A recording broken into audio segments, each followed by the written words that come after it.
capital sur leur vie.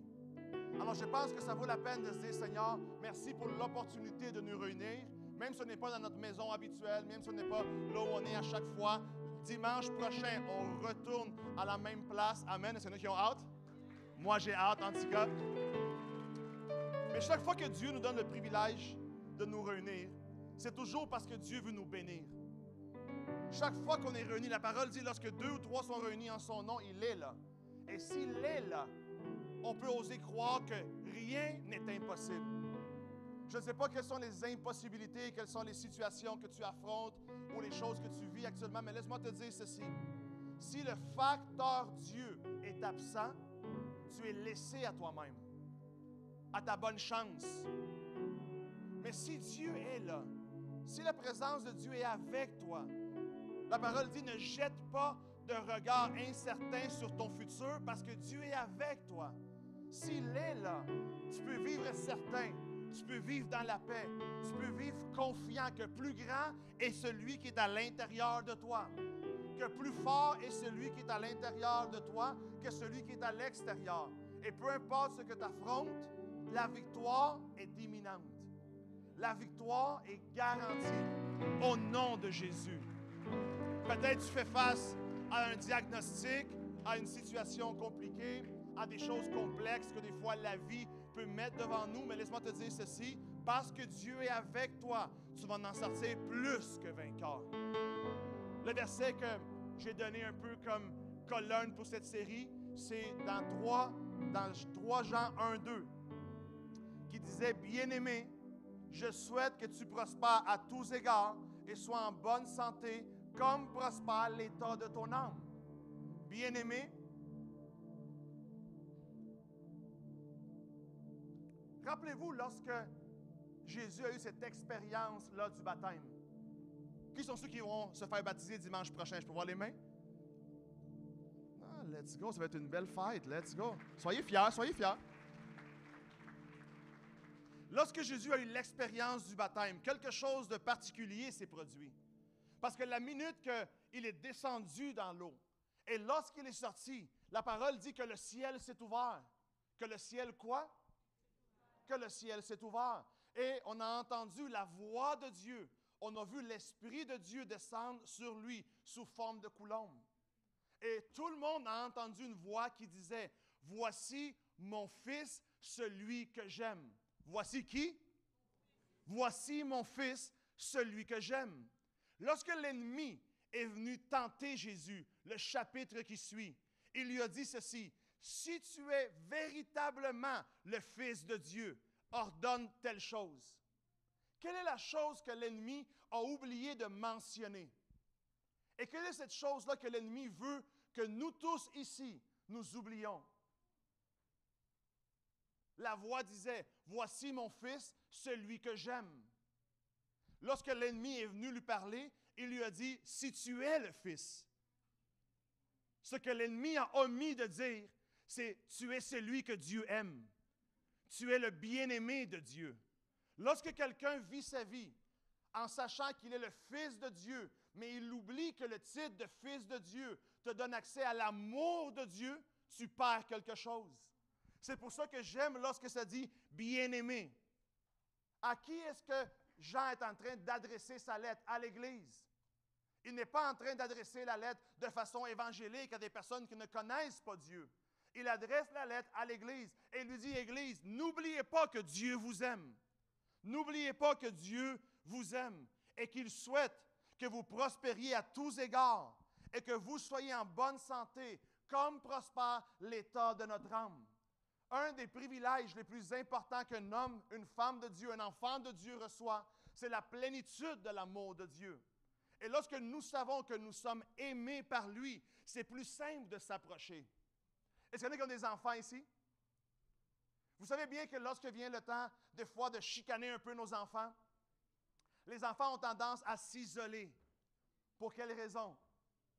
Parce qu'ils pensent qu'on ne les aime plus, parce qu'ils pensent qu'on est énormément fâchés. Oublier qu'on est aimé de Dieu crée inconsciemment cette condition d'isolement, où on s'approche de Dieu, mais on oublie que Dieu nous aime. Et au lieu de nous approcher de Dieu pour nous laisser aimer par lui, On s'approche de lui pour essayer de performer. On s'approche de lui pour essayer d'avoir une fière allure. C'est pour ça qu'on se regarde. Et c'est difficile de performer devant quelqu'un qui est parfait. C'est difficile de performer devant quelqu'un qui n'a aucune faute. Avez-vous déjà entendu la fameuse expression que je mentionne souvent, le chouchou de la maison? Savez-vous c'est quoi un chouchou? Il y en a-t-il qui ont déjà été le chouchou de leur maison? Je peux voir les mains, les chouchous? Des tannants. Une gang de tannants, ça, les chouchous. Pourquoi? Parce qu'on se dit que c'est eux le préféré. Le problème avec le chouchou, c'est quand c'est pas toi. Êtes-vous avec moi? Le problème à être le chouchou de la famille, c'est quand c'est pas toi le chouchou. Tu me suis? Et on dit toujours, lui, c'est le préféré. Ah, à lui, on dit toujours oui. Ah, lui, on lui mentionne toujours qu'il a raison. Ah, lui, il n'est jamais en chicane. Lui, lorsqu'il demande quelque chose, c'est toujours oui. Amen? Pourquoi ne pas avoir l'idée que c'est toi le chouchou de Dieu? Regarde la personne à côté de toi et dis, moi, je suis le chouchou de Dieu. Yeah. Pourquoi ne pas se dire, la maison préférée de Dieu, c'est mon adresse. Si Dieu habiterait à Montréal, il habiterait chez moi. Amen. Pourquoi pas avoir cette pensée-là? Quelle belle approche. Et quelle approche légitime de se dire, celui qui a créé le ciel et la terre est non seulement un créateur, mais est également mon Père. Et il m'aime. Et il m'a créé pour prendre soin de moi. Et il m'a créé pour m'entendre. Êtes-vous avec moi?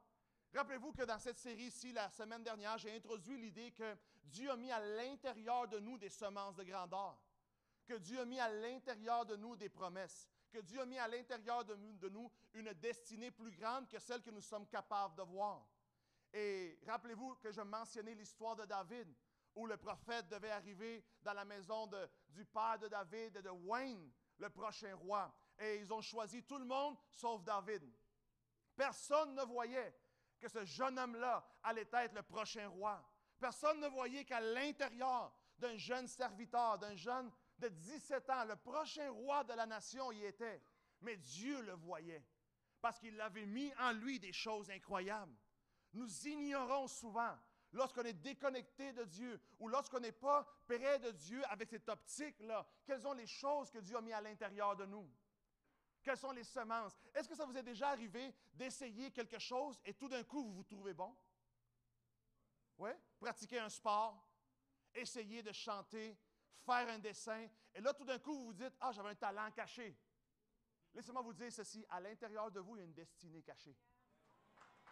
À l'intérieur de vous, il y a une destinée cachée que Dieu a mis à l'intérieur pour que vous puissiez connecter avec lui et qu'il puisse vous la montrer. Le secret, c'est de connecter avec lui. Et si vous connectez avec lui, il va vous le montrer. Et vous allez voir des choses glorieuses arriver dans votre vie. Rappelle-toi que je mentionnais à la fin, toutes les personnes qui se sont disqualifiées ou qui pensaient du coup se disqualifier à cause de leurs actions, à cause de la vie qu'ils menaient, à cause des pensées qui les dominaient. Rappelle-toi qu'on disait que Jacob, c'était un trompeur, que Pierre, c'était un impulsif. On disait des choses comme que Jonas se sauvait, que Paul était un meurtrier. Et tellement de personnages dans la parole, dans le Nouveau Testament, dans Hébreux 11, que nous voyons comme étant des héros de la foi, ont commencé en se disant « je ne suis pas bon ». Ont commencé en se disant avec la vie que j'ai, avec la pensée que j'ai, avec le cœur que j'ai, avec mes actions, c'est impossible que Dieu soit avec moi et pour moi. C'est impossible qu'à l'intérieur de moi, il y ait une destinée cachée, que Moïse bégayait. Comment est-ce que le premier ministre d'une nation de 3 millions de personnes peut bégayer? Et il se disqualifiait à cause de ce qu'il y avait à l'intérieur de lui. Zachée était un nain, appelé à des grandes choses. Rappelez-vous que Lazare était mort. Que Lazare, c'était fini pour lui. Qu'il était enterré, momifié. Mais lorsque Jésus s'est pointé, il a tout changé. Je ne sais pas quelles sont les choses qui semblent peut-être mortes à l'intérieur de toi. Quels sont les rêves qui sont peut-être morts. Quelles sont les prières qui sont peut-être enterrées. Quels sont les desseins que tu avais, les choses auxquelles tu avais pensé qui ne se sont pas produits, que finalement sont un peu cachés. Jésus est un spécialiste à canceller des funérailles. Jésus est le spécialiste des cancellations des funérailles. Lorsqu'il vient, il ressuscite tout ce qui est mort. Si tu le laisses entrer en toi, Lazare était mort, mais la parole de Dieu est tellement puissante que la Bible dit, le ciel, la terre vont passer, mais toute parole qui sort de la bouche de Dieu ne passera pas jusqu'à ce qu'elle ait accompli son effet sur toi. S'il y a une parole de Dieu sur toi, s'il y a une promesse sur toi, peu importe la condition dans laquelle tu es, ça va s'accomplir dans ta vie. Regarde la personne à côté de toi et dis-lui, tout ce que tu as entendu de Dieu va s'accomplir dans ta vie. Laissez-moi, en deuxième portion de cette série-ci, on interrompt la série pendant un dimanche prochain, pour les baptêmes. Venez célébrer, invitez les personnes. C'est un temps de déclaration de foi publique. J'aime les baptêmes à cause de ça, parce qu'il y a beaucoup de choses qu'on fait pour notre foi en cachette. On prie en murmurant, on prie à l'intérieur de nous. Souvent, notre voisin ne sait même pas qu'on est chrétien, qu'on a une lumière à l'intérieur de nous. On est tamisé au minimum. On est des chrétiens 007. Personne autour de nous le sait. Mais le baptême, c'est l'opportunité de faire une déclaration publique de notre foi. De dire, moi, j'étais quelqu'un avant Christ, et maintenant qu'il m'a touché, qu'il m'a lavé, maintenant qu'il m'a pardonné, qu'il m'a donné le statut de fils du roi, je veux l'annoncer publiquement. Et la Bible dit, tous ceux qui vont naître de nouveau, qui vont être baptisés, seront sauvés. C'est une action qui complète notre salut. Ça fait partie de la vie chrétienne. Alors, félicitations à tous ceux et celles qui prennent cette décision-là dimanche prochain. On a hâte de célébrer avec vous. Amen et amen. Let's go! Durant les quelques minutes qui suivent, j'aimerais pouvoir partager un peu sur 3 choses. Combien de choses? 3 choses qui vont vous aider à être plus grand que nature durant cette saison, à exploiter ton meilleur potentiel, à découvrir quelle est cette destinée cachée à l'intérieur de toi, quel est ce don caché que Dieu a mis en toi, que lorsque tu connectes avec lui, il peut le révéler. Et tu vas accomplir la raison pour laquelle tu es sur cette planète. On n'est pas ici simplement pour exister. On n'est pas ici simplement parce que l'air ne coûte rien. On est ici parce que Dieu a une destinée pour nous. Et lorsque la fin va venir, lorsque ça va être terminé, moi je souhaite que ce soit aux alentours comme Moïse de 120 ans. Amen? En quoi? En bonne santé. C'est pour ça qu'on est béni d'avoir des entraîneurs, on est béni d'avoir des naturopathes, on est béni d'avoir des diététiciennes, on est béni d'avoir des docteurs dans l'Église. Non? Okay. On est béni d'avoir Dieu aussi. J'aime l'idée et j'aime la phrase qui dit « Dieu n'appelle pas les gens qualifiés, mais il qualifie les gens pour l'appel. » Que Dieu n'appelle pas les gens qualifiés, mais il qualifie les personnes pour l'appel. Pensez-vous que moi, je pensais que j'avais les aptitudes pour être devant vous ce matin? Pensez-vous que moi, je pensais que j'avais le témoignage pour être ici devant vous ce matin ou que j'avais la vie nécessaire pour être en avant de vous ce matin? Non. Dieu m'a touché à 20 ans et a transformé mon existence. Et j'ai été assez éclairé d'esprit pour discerner que Dieu était dans ma vie, que Dieu est en train de frapper à la porte. J'aime que la Bible dit, il frappe à la porte de ton cœur. Si tu ouvres ton cœur, il va rentrer et il va souper avec toi et toi avec lui.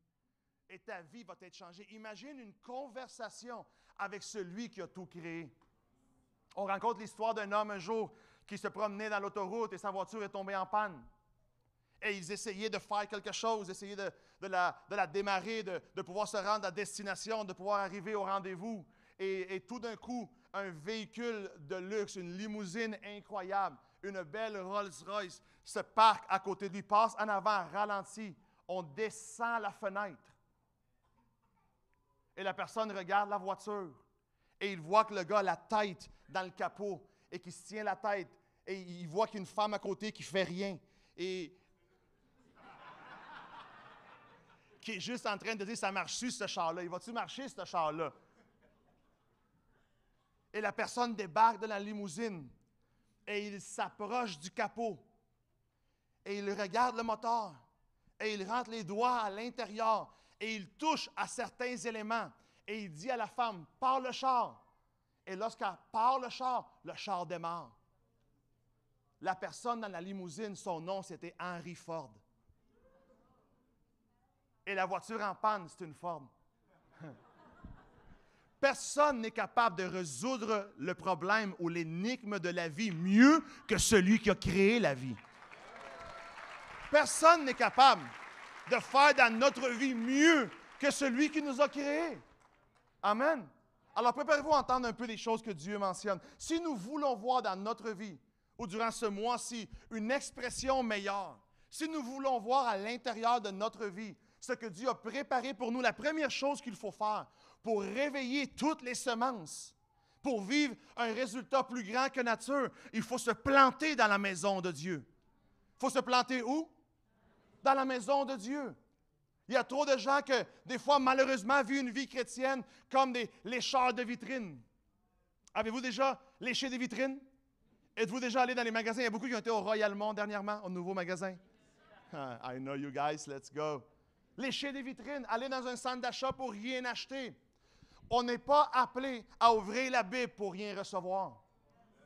On n'est pas appelé à lire les promesses et pas les voir s'accomplir. On n'est pas appelé à entendre les témoignages des autres et que ça ne produise rien dans notre vie. On est appelé à que quelque chose se produise. Et la clé pour que ça marche, il faut se planter. Il faut savoir que Dieu a quelque chose pour nous ici, dans la maison de Dieu. Pourquoi je dis se planter dans la maison de Dieu? Parce que je pense que ce n'est pas un hasard que vous êtes ici ce matin. Parce que je pense que ce n'est pas un hasard que vous faisiez partie de l'Église essentielle, que quelqu'un vous a invité à faire partie de cette maison. Si tu te plantes dans cette maison, dans la maison de Dieu, tu vas recevoir tout ce que Dieu a dédié pour toi dans cette place-ci. La seule façon de voir une semence donner tout son fruit, c'est se planter là où Dieu nous a mis. Des fois, il y a des gens qui se promènent d'église en église. Voir est-ce que peut-être là-bas, on va voir mon talent. Et si on ne le voit pas, je m'en vais ailleurs. Et les gens viennent avec des intentions bizarroïdes. La raison pour laquelle une église est là, c'est pour que tu puisses te planter. Pour que tu puisses mettre ta vie à l'intérieur. Pour que la vision de l'église devienne ta vision à toi. Pour que ce que Dieu est en train de dire à l'Église soit pour toi, que tu le saisisses, que tu partes avec ça et que ta vie soit élaborée, basée sur la parole qu'il y a dans ta maison. Je vais avancer un peu. Regardez ce que la parole de Dieu dit.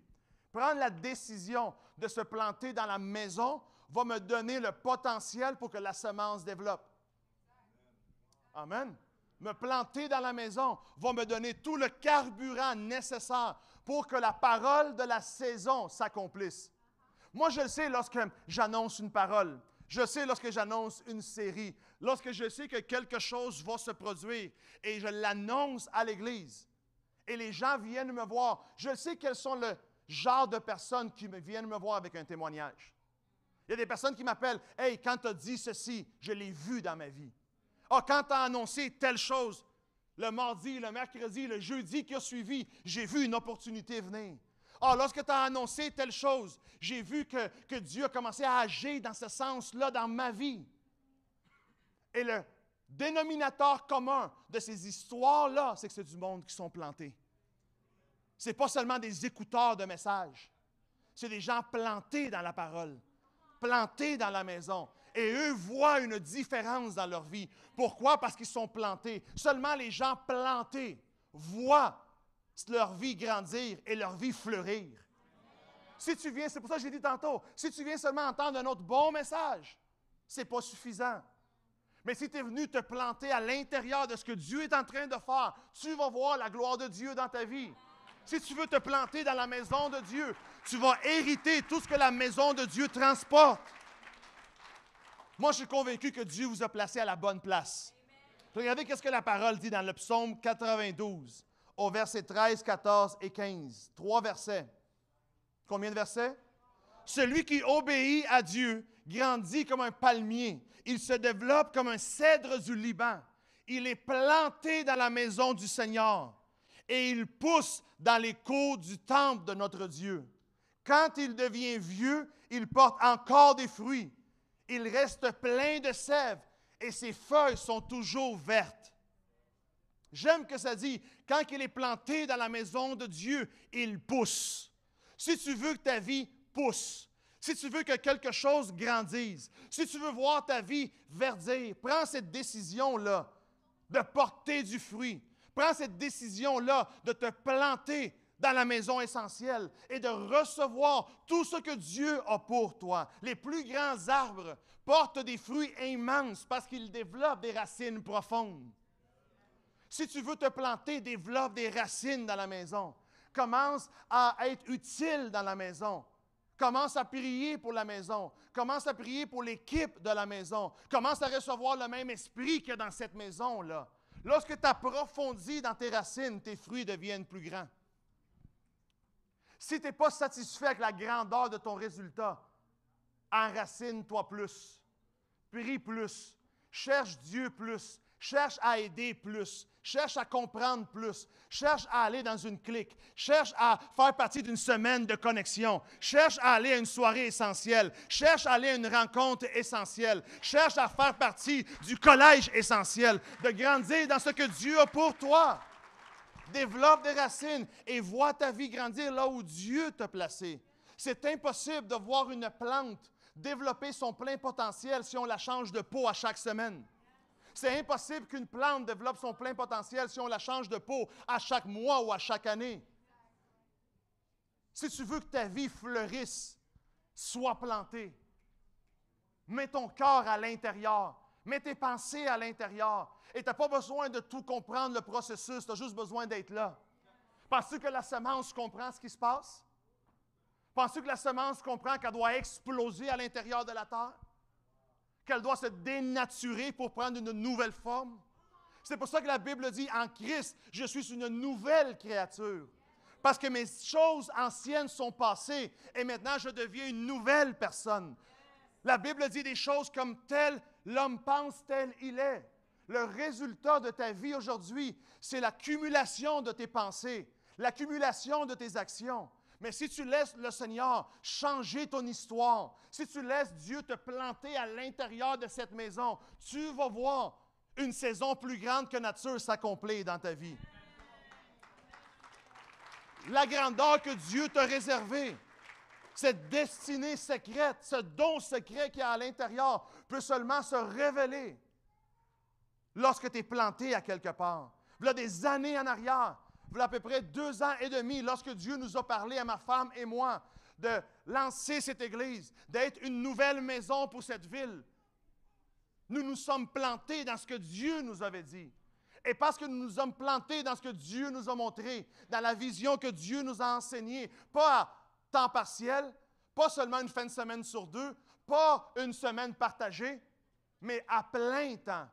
Plantés à plein temps dans ce que Dieu a pour nous. Plantés à plein temps sur ce que Dieu nous a promis. La parole dit, cherchez premièrement le royaume de Dieu et tout le reste va s'accomplir. Nulle part dans la parole de Dieu, c'est marqué que Dieu va faire grandir nos entreprises. Ça, c'est une promesse. Nulle part dans la parole de Dieu, ça dit que Dieu va construire notre maison. Ça, c'est un résultat. Nulle part dans la parole de Dieu, ça dit que Dieu va développer notre maison. Non, ça, c'est si tu es engagé, si tu es brillant, si tu mets les bons principes en place. Par contre, ça dit que Dieu va édifier son Église, que Dieu va construire sa maison, que Dieu va édifier l'Église et que les portes de l'enfer ne pourront pas résister. L'engagement de Dieu est envers ceux et celles qui ont un engagement envers sa maison. Cherchez premièrement le royaume de Dieu et tout le reste va courir après vous. Mais si tu te mets à courir après le reste, tu ne vas jamais le rattraper. Ou tu vas rattraper seulement les miettes. Tu vas rattraper uniquement le restant. Et tu vas te sentir satisfait par défaut. Satisfait par défaut.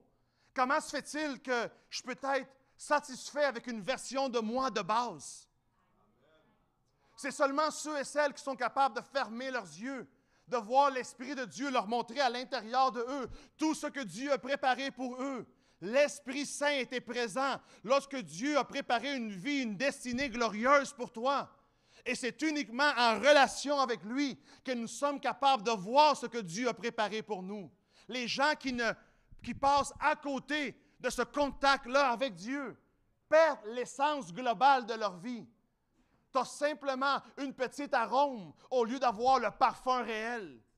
Tu as seulement une version de base au lieu d'avoir la version complète. Moi, je veux te déclarer que sur cette église-ci, sur chaque personne qui est assise ici ce matin et même debout, que vous allez expérimenter votre plein potentiel en Dieu. Que vos semences vont éclater, que cette nouvelle créature va paraître, que cette nouvelle vie va arriver au bon port. Ma femme et moi, et beaucoup de gens dans cette église-ci ont pris la décision d'embrasser ce que Dieu a mis en nous. Et à cause de ça, par résultat, ils ont vu les choses qui doivent être ajoutées se rajouter.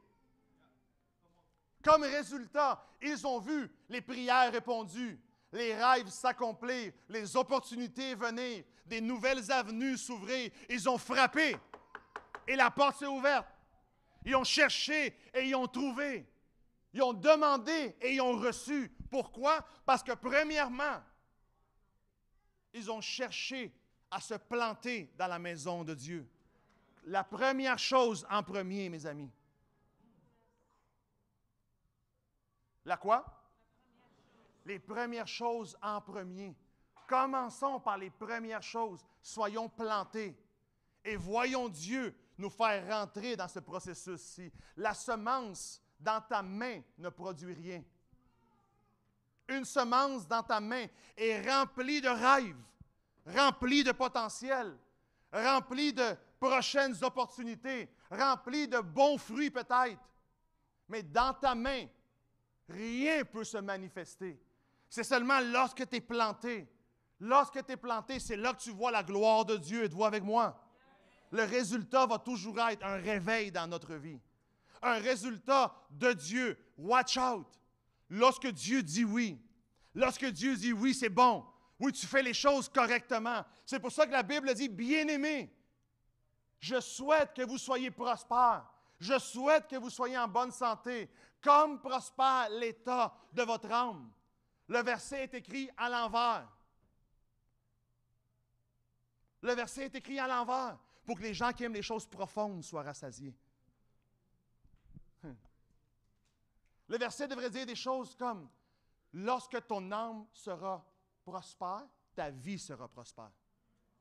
Et tu seras en bonne santé aussi. » Alors commençons par la fin de ce verset-là. Soyons, quoi? Prospères dans l'âme. Prospères à l'intérieur de nous. Prospérité de l'âme, ça veut dire quoi? Vivre de la bonne façon. Vivre comme il se doit.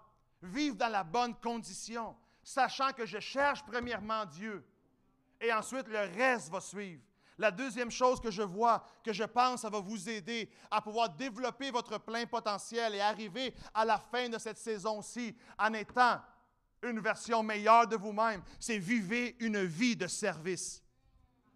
Vivez une vie dédiée à quelque chose. Et si vous allez vous dédier à quelque chose, dédiez-vous à la maison de Dieu. Faites partie de... Il y a des personnes qui vivent une vie de service pour leur corps. Ils mangent bien, s'alimentent bien, font de l'exercice. Il y a des personnes qui vivent une vie de service pour leurs pensées. Ils essayent de faire attention à leurs pensées, attention à ce qu'ils écoutent, attention à ce qu'ils entendent, attention aux conversations qu'ils ont. Mais on néglige souvent notre vie spirituelle. On est fait de corps, âme et esprit. Notre vie spirituelle doit également recevoir un service de notre part. On doit l'alimenter.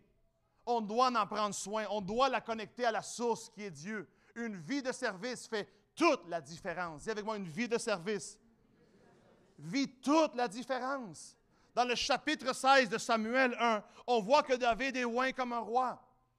Et les gens pensent que le chapitre qui suit, David se retrouve dans un contexte où il est devenu roi.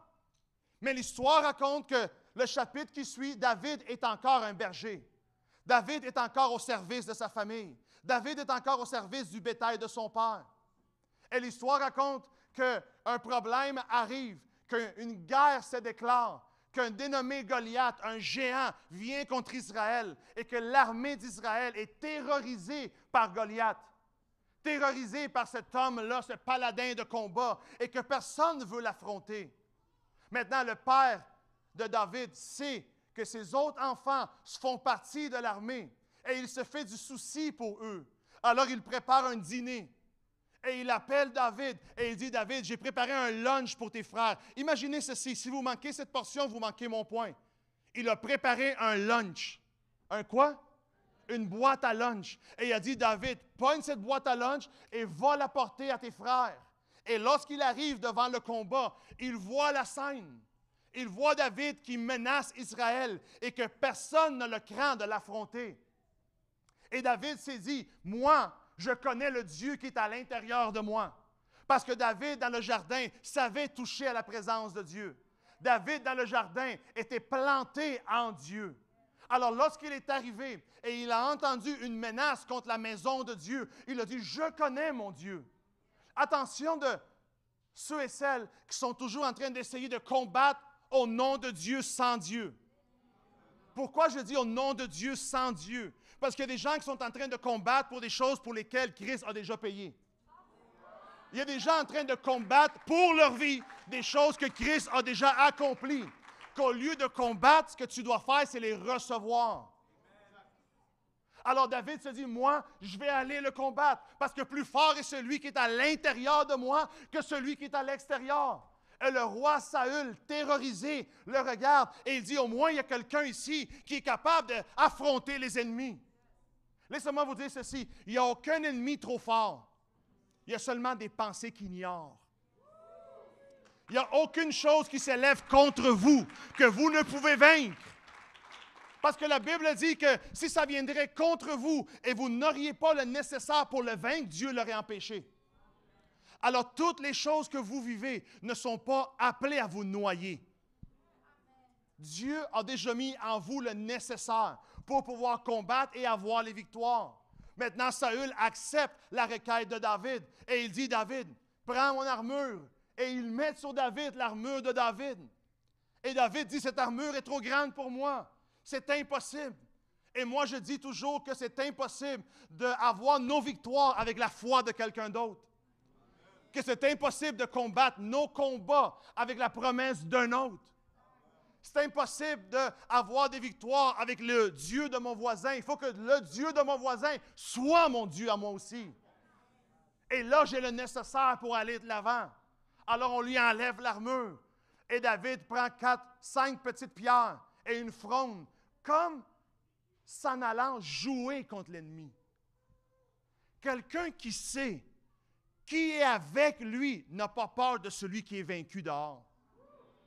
Quand quelqu'un sait qu'est-ce qu'avoir Dieu en lui, qu'est-ce qu'avoir le Saint-Esprit sur lui, quand quelqu'un sait le statut qu'il a, parce qu'il a été pardonné de ses péchés, parce que le sang de Jésus l'a rendu plus blanc que neige, c'est très facile d'aller affronter nos combats, lorsqu'on sait qui s'en vient avec nous. Et vous connaissez l'histoire, David a vaincu.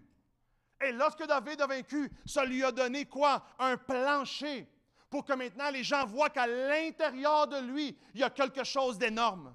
Qu'à l'intérieur de lui, il y a un guerrier. Et nous connaissons l'histoire. Il devient un des rois, des chefs d'armée d'Israël les plus puissants de l'histoire. Lui, à l'intérieur, il y avait quoi? Un berger. Il ne savait pas qu'il y avait un roi à l'intérieur de lui jusqu'à ce qu'on les oigne. Il ne savait pas qu'il y avait un guerrier en avant de lui jusqu'à ce qu'il ne soit devant le combat. Maintenant, laissez-moi vous dire ceci. L'histoire raconte qu'à partir de ce moment-là, la population l'a découvert. Que les gens ont commencé à dire, qui est-il? D'où est-ce qu'il sort, lui? Toute l'armée d'Israël était terrorisée par Goliath. Ça faisait 40 jours que Goliath sortait et qu'il rentrait. Ça fait combien de jours que l'ennemi te taponne dans ta tête que ça ne marchera pas dans ta vie? Que tu es appelé à vivre à un niveau misérable, à un niveau average ou au niveau 1 seulement de l'histoire, au lieu de découvrir ta grandeur. La population a découvert un roi futur, a découvert un énorme guerrier. Ils se sont mis à chanter des chansons. Ils ont écrit des tunes, des beats qui disaient « David est un grand roi, David est un grand guerrier ». Maintenant, qu'est-ce qui l'a positionné pour pouvoir découvrir toute sa grandeur? son esprit de service. Son esprit de service. Quand son père l'a appelé pour lui dire « Hey, pogne ces boîtes à lunch et amène-les », le fait qu'il n'a pas pris comme étant quelque chose de minime, de servir, ça l'a positionné et ça a créé un tremplin pour sa destinée. C'est pour ça que la Bible dit des choses comme « Ne méprisez pas les petits commencements ». Ne méprise pas le petit service. Ne méprise pas l'appel téléphonique que tu vas faire à un nouveau. La visite, le café que tu vas prendre avec quelqu'un. Ne méprise pas la clique qui commence avec seulement quelques personnes. Ne méprise pas les chaises que tu peux placer dans l'Église. Même si où est-ce qu'on est, il n'y a pas de chaises à placer. Mais moi, j'ai commencé comme ça. J'ai commencé en faisant le ménage dans l'Église. J'ai commencé en plaçant des chaises dans l'Église. J'ai commencé en distribuant des pamphlets dans l'Église, en allant dans les rues pour partager à quelqu'un ce que je commençais à recevoir. Et à cause de ces petites choses-là que j'ai fait, Dieu m'a placé sur des plateformes différentes. À cause des services que j'ai faits pour Dieu, Dieu m'a mis dans des situations, dans des contextes où ma vie elle a explosé à un autre niveau. Quelqu'un m'a dit, est-ce que tu penses que Dieu peut faire dans ma vie la même chose qu'il a fait avec toi? Bon, aux dernières nouvelles dans la parole de Dieu, ton Dieu est mon Dieu. Aux dernières nouvelles dans la parole de Dieu, Dieu ne fait exception de personne. Si tu te plantes dans la maison de Dieu, si tu cherches l'opportunité de servir à quelque part, tu vas voir que Dieu va te placer dans des situations où ta vie va exploser. Où ta vie va quoi? Aller à un autre niveau. Ne méprise jamais les petits commencements. Si tu dis oui à Dieu, c'est impossible que Dieu dise non. C'est impossible. C'est pour ça que la Bible dit des choses comme « Mets-moi à l'épreuve ». Comment est-ce que je me mets à l'épreuve? Comment est-ce que j'essaye? En te plantant, en laissant Dieu te changer, en regardant comment servir. Moi, je cherchais les opportunités. Je cherchais les opportunités à 20 ans. Comment servir Dieu? Comment aider quelqu'un? Comment rajouter un peu de valeur à ce qui se fait? Même si je n'avais pas grand-chose, le peu que j'avais, je voulais l'investir en Dieu. Et à cause de ça, Dieu a fait des choses incroyables dans ma vie. Et depuis 20 ans, Dieu n'a pas arrêté. Parce que depuis 20 ans, je sers Dieu dans n'importe quoi. Peu importe l'opportunité ou le besoin. Et aujourd'hui, je peux dire que ce que j'ai dans mes mains, ce n'est pas des petites boîtes à lunch. Dieu m'a mis sur beaucoup de choses. Et ça me donne l'opportunité de servir mieux, d'aider plus, de donner plus d'espace, de créer plus d'opportunités. Parce que Dieu est avec moi et Dieu est pour moi. La troisième et dernière chose pour ce matin, êtes-vous prêts? La première chose, c'était quoi? Je recommence? Se planter dans la maison de Dieu. La deuxième chose, c'était quoi? Vivez une vie de service. Incluez-vous dans la vie de quelqu'un d'autre. Ne vivez pas seul. Oui? J'ai dit le dernier point, mais c'est le plus long. C'est bon, c'est correct ça? Ben non. Oui, mon amour. Pour réveiller la grandeur, pour faire en sorte que cette saison-ci ne soit pas une saison que je compte de plus, une autre saison, mais que la saison compte dans ma vie, que ce soit mémorable. Est-ce qu'il y en a qui ont le goût de commencer à vivre des saisons mémorables? Laura me racontait ça l'autre jour, elle m'a dit, à 17 ans, le mois de mai de mes 17 ans, ça a été pour moi le mois le plus mémorable. Et là, j'ai commencé à regarder, c'est-tu parce que tu as eu ton diplôme? C'est-tu le mois que tu as eu ton diplôme du secondaire? C'est-tu le mois que tu as eu ta plus grande augmentation? Elle dit, ah non, c'est parce que c'est le mois que je t'ai rencontré. Ben non, elle ne m'a pas dit ça. Arrêtez d'applaudir. Elle ne m'a jamais dit ça. Elle ne m'a jamais dit ça. Mais faisons que ce soit mémorable.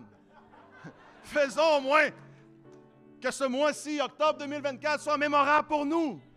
Mémorable pour toi, pour ta famille, pour tes finances, pour ta santé, pour tes relations. Que quelque chose de nouveau se produise dans notre vie. Amen. pour que ce soit mémorable, soyons des personnes passionnées par Dieu. Soyons cette Église-là, passionnée par Dieu. Pas passionnée par une religion. Pas des gens compliqués. Pas des gens légalistes. Pas des personnes que le monde repousse. Moi, je vois comment Jésus vivait sa relation avec son Père et je voyais la multitude le suivre. Et j'ai dit, Seigneur, donne-moi cette grâce-là. Où les gens entendaient Jésus parler et les gens disaient, comment se fait-il qu'il sait ces choses-là? Les gens s'émerveillaient. Et pendant que personne suivait les religieux de l'époque, les villages complets se mettaient à marcher derrière lui. Parce qu'il amenait quelque chose de frais, quelque chose de nouveau. Amen. Soyons ce genre d'église-là, passionnés par Dieu, pas par une religion. Passionnés par notre Père céleste, passionnés par notre grand frère Jésus-Christ, passionnés par l'Esprit de Dieu en nous, désirant être en relation avec nous. Aimer la présence de Dieu. Aimer la prière. Les gens qui n'aiment pas la prière me confondent grandement. Parce que comment ne pas aimer vouloir parler avec Dieu? Si Dieu t'écoute, s'il t'a créé pour t'aimer, pour te bénir, s'il a dit des choses comme « Fais-moi savoir tes besoins », parler avec Dieu, le miracle le plus glorieux que l'être humain peut avoir accès. Quelle puissance! Le facteur Dieu en nous. Que lorsque je lève mes mains, je dis « Seigneur, me voici », ses yeux s'ouvrent et j'ai toute l'attention du ciel. Amen. C'est tellement facile d'avoir une relation avec Dieu. C'est tellement facile d'avoir une relation avec la parole. C'est tellement facile d'être passionné par Dieu dans l'Église parce qu'il y a tout l'environnement. Mais soyons capables maintenant d'amener ça à un autre niveau. Amenons-la chez nous. Amenons cette passion-là dans notre maison. Amenons cette passion-là dans notre chambre, dans notre bureau, sur notre sofa, où à tous les jours, je prends ce temps-là de parler avec Dieu et d'entendre Dieu me parler. Les gens limitent leur expérience avec Dieu à une rencontre hebdomadaire. Les gens ont malheureusement cette mauvaise habitude de limiter leur rencontre avec Dieu à une réunion du dimanche. Et on a le désir, et on a envie, et on veut. Avez-vous déjà jasé avec du monde passionné par quelque chose? Moi, j'ai un chum passionné de char. À chaque fois qu'on jase, il y a un char dans l'histoire. Je connais des jeunes, moi, sont passionnés par des montres. Chaque fois qu'on parle, il y a une montre dans l'histoire. J'ai des gens, moi, passionnés par manger. Chaque fois que je parle avec eux, ils ont découvert un nouveau restaurant. Je connais des femmes, moi, passionnées par le magasinage. Il y a toujours des boîtes qui arrivent à la maison. Amazon est là, installé à la maison en permanence. On retrouve les gens passionnés par quoi? Par la fréquence à laquelle ils invoquent leur passion. Quelqu'un passionné par Dieu, tu le remarques aussi, parce qu'il aime Dieu. Il aime sa destinée en Dieu. Il est engagé avec la vie qu'il mène. Il est sérieux dans ce qu'il fait. Parce qu'il est sérieux dans ce qu'il fait, il découvre des choses incroyables, des nouvelles choses. Dans la dernière rencontre essentielle, je disais aux personnes, je le sais que c'est nouveau ce que tu entends. Je sais que c'est nouveau ce que tu ressens. C'est normal. Pour moi, ça a été nouveau à 20 ans. J'avais vécu 20 ans en ignorant toutes ces choses-là. Et lorsque j'ai eu l'opportunité de, c'est devenu une passion pour moi. C'est quelque chose de nouveau. Avez-vous déjà expérimenté quelque chose de nouveau qui est bon? Oui? Et on n'a pas de problème à le commercialiser. Moi, je suis le genre de mec que si je vais dans un restaurant et je le trouve bon, le propriétaire va m'aimer toute sa vie. Parce que moi, je vais en parler à tout le monde. Et je vais emmener des personnes, des dizaines de personnes. Si j'aime ta place, tu vas ressentir mon amour. Est-ce que Dieu ressent ta passion? Est-ce que Dieu ressent notre passion pour lui? Soyons une Église reconnue par sa passion pour Dieu, par sa passion pour le Saint-Esprit, pour sa passion pour Jésus-Christ, pour ce qu'il a fait pour nous. Cherchons premièrement le royaume de Dieu. Soyez pas des personnes religieuses. Soyons des personnes en relation. Amen. Facile. En relation avec Dieu. Je le sais qu'il est à l'intérieur de moi. Je sors et je vais conquérir toutes les promesses. Et je vais conquérir tout ce que Dieu a pour moi. Et ma meilleure vie pour moi, pour ma femme, pour mes enfants, pour mes entreprises. Que Dieu m'aide. Et je dis toujours, on est des êtres intelligents. Dieu nous a créés intelligents avec un cerveau. On est capable de produire, on est capable de performer. Maintenant, imagine si Dieu se rajoute à l'équation.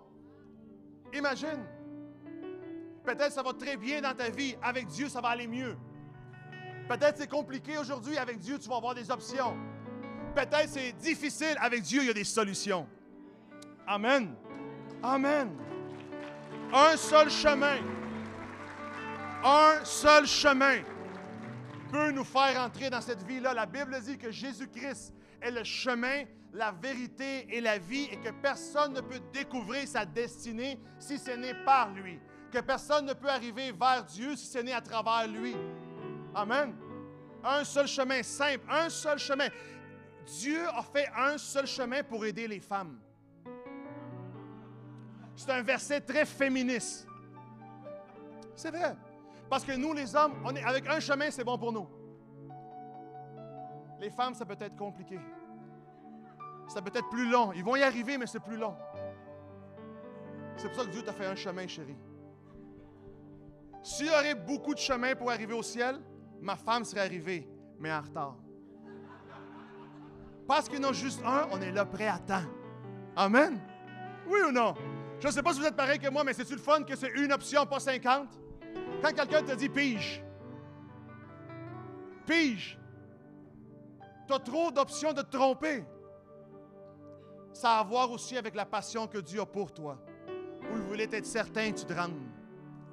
Alors ne passe jamais à côté de cette invitation-là, de reconnecter avec Dieu, de reconnecter avec le ciel, avec celui qui est capable de te montrer tout ce que ta vie a pour toi. Amen. Que Dieu soit toujours là avec toi, près de toi et pour toi. Soyons cette Église-là enracinée dans la maison de Dieu, dans ce que Dieu nous a appelés à faire. Soyons cette maison-là qui est capable de servir, qui ne méprise pas les petits commencements. Soyons une Église passionnée parce que Dieu nous a dit. Soyons pas des lâcheux de promesses. Soyons pas des personnes qui abandonnent facilement. La Bible dit, ceux qui ont la foi et qui persévèrent voient les promesses s'accomplir. Y a-t-il du monde qui a la foi ici? Y a-t-il du monde qui sont prêts à persévérer ici? Ceux qui ont la foi et qui persévèrent. Hey, c'est pas fait pour les mauviettes, cette histoire-là. Quelqu'un m'a dit, hey, c'est une histoire c'est une bouée de sauvetage, ta Bible. C'est fait pour les faibles. Bro, ceux qui pensent que la Bible, c'est fait pour les faibles, ils n'ont jamais ouvert la Bible. Ils ne savent pas c'est quoi vivre par la foi. Ils ne savent pas c'est quoi aller marcher sur l'eau. Ils ne savent pas c'est quoi avoir un mort ressuscité. Ils ne savent pas c'est quoi avoir un malade guéri. Une famille restaurée. Une maison sauvée. Des enfants enlignés. Une maison bénie. Être la tête et non la queue. Être en haut et non en bas. Prospérer et non échouer. C'est fait pour ceux qui ont la foi et ceux qui persévèrent. Jacob était reconnu comme le trompeur. Son nom voulait dire trompeur. Et son frère était sur son cas, à un point tel qu'il a dû quitter pendant 20 ans. Et un jour, il se dit, je retourne à la maison de mes parents. Je retourne essayer de faire la paix. Et lorsqu'il est au milieu du chemin, lors d'une soirée spéciale, une rencontre spéciale arrive. Son tour est arrivé, son numéro est sorti. Et il a une expérience avec une forme angélicale, une rencontre de Dieu. Un ange est là avec lui. Et il profite de la présence de Dieu. Et lorsque la nuit tire à sa fin et l'aube commence, l'ange décide qu'il s'en va. Mais Jacob lui dit, ne t'en va pas jusqu'à ce que tu m'aies béni. Et l'ange, pour une raison que vous et moi ignorons, voulait partir. Et Jacob l'a tenu avec lui. Et il a combattu avec lui. Et il a fait du UFC avec lui. Et il a fait du poids lourd avec lui. Et il a fait du judo avec l'ange. À un point tel que l'ange ne pouvait pas le quitter. Et Jacob lui a dit, je ne te lâche pas jusqu'à ce que tu m'aies béni. Et l'ange lui dit, à partir d'aujourd'hui, quel est ton nom? Et il lui dit, mon nom c'est Jacob, qui veut dire trompeur, voleur. Et l'ange lui dit, à partir d'aujourd'hui, ton nom sera prince avec Dieu. Tu ne seras plus reconnu par un voleur, un trompeur, mais ta nouvelle nature, c'est un prince avec Dieu. À l'intérieur de David le berger, il y avait un grand roi, un grand guerrier.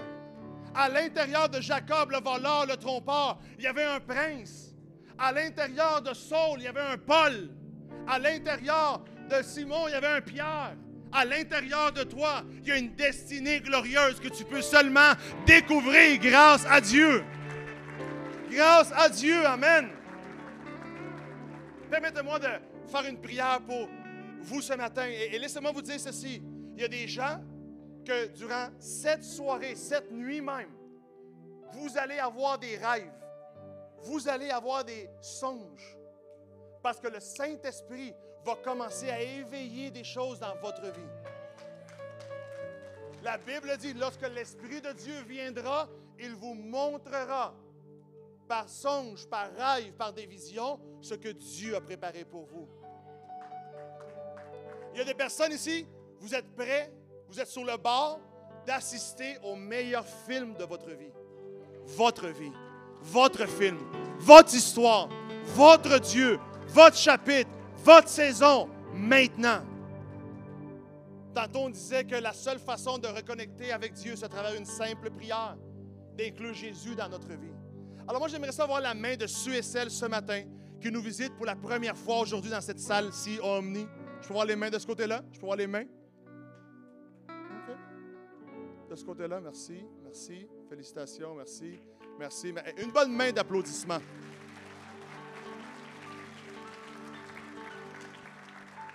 Merci d'être venu ce matin. Ce matin, c'est la version hybride de l'Église essentielle. Ne manquez pas.